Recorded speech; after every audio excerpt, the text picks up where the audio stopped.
అందరికి నమస్కారం. Welcome to Telugu వార్త. న్యూస్ ఓపెన్ చేస్తే చాలు ఈ ప్రమాదాలకు సంబంధించిన ఘటనలు ఎక్కువగా వినిపిస్తున్నాయి. ముఖ్యంగా బస్సు గురించి ఎక్కువగా ప్రమాదాలు జరుగుతున్నాయి. అయితే ఏలూరు జిల్లాలో భారతీ ట్రావెల్స్ బస్ మరొకసారి అదుపు తప్పి బోల్తా పడింది. అయితే ఈ ప్రమాదంలో అయ్యప్పరాజుగూడెంకి చెందిన వీరంకి ప్రవీణ్ అయితే ప్రాణాలు కోల్పోయాడు. మరో 10 మందికి గాయాలైతే అయ్యాయి. అయితే ఏలూరు నుంచి హైదరాబాద్ వెళ్తున్న బస్సు లింగపాలెం మండలం జాబిల్ నగర్ దగ్గర ప్రమాదానికి గురైంది. ఈ ప్రమాదానికి ముందు ధర్మాజిగూడెంలో బైక్ను ఢీకొట్టింది బస్సు. అయితే బైక్ పై వెళ్తున్న వాళ్ళందరూ కూడా వెంటాడతారన్న ఆందోళనలో బస్సును వేగంగా నడిపించేశాడు. ఇక దీంతో బస్సు టర్నింగ్ దగ్గర కాస్త బోల్తా పడిపోయింది. ఇక మరొకటి శ్రీ సత్యసాయి జిల్లాలో ఐషర్ వాహనాన్ని ఢీకొని బోల్తా పడింది జబ్బ ట్రావెల్స్ బస్సు.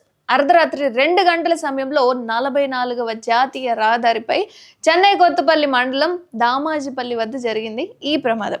ఇక బెంగళూరు నుంచి హైదరాబాద్ వెళ్తుంది ఈ జబ్బ ట్రావెల్స్ బస్సు. ఇక నల్గొండ దగ్గర అద్దంకి నార్కెట్పల్లి హైవేపై వేములపల్లి మండలం బుగ్గబావిగూడెం దగ్గర ట్రాక్టర్ వెనక నుండి ఢీకొట్టింది దీని మీద ఈ ప్రైవేట్ ట్రావెల్స్ బస్సుని. ప్రమాదంలో ట్రాక్టర్ పై ప్రయాణిస్తున్న 4గురికి కూడా గాయాలైపోయాయి. ఇక 45 మంది ప్రయాణికులతో కావలి నుంచి హైదరాబాద్ వెళ్తుంది ఈ బస్సు. అటు చేవెళ్లలో నిన్న ఘోర ప్రమాదం జరిగింది. ఆ సంగతి మనందరికీ తెలిసిందే. దాని గురించి కూడా మనం మాట్లాడుకున్నాం. అలాగే చేవెళ్ల ప్రమాదంలో చనిపోయిన 19 మంది పోస్ట్ మార్టం పూర్తి కావడంతో ఇక డెడ్ బాడీలని బంధువుల ఇంటికి అప్పగించారు.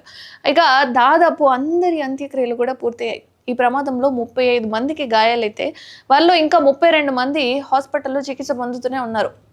ఇక పట్నం మహేందర్ రెడ్డి మెడికల్ కాలేజీలో 15 మందికి చికిత్స అందించగా 6గురు డిశ్చార్జ్ అయినట్లు తెలుస్తుంది. ఇక చేవెళ్ల ప్రభుత్వ హాస్పిటల్లో 3గురికి ప్రాథమిక చికిత్స అందించిన తర్వాత డిశ్చార్జ్ అయితే చేసేశారు. ఇక వికారాబాద్ హాస్పిటల్లో 11 మందికి ట్రీట్మెంట్ నడుస్తుంది. అండ్ నిమ్స్ హాస్పిటల్లో ఒకళ్ళు, చేవెళ్ల ప్రైవేట్ హాస్పిటల్లో ఇంకో 2 చికిత్స అవుతుంది.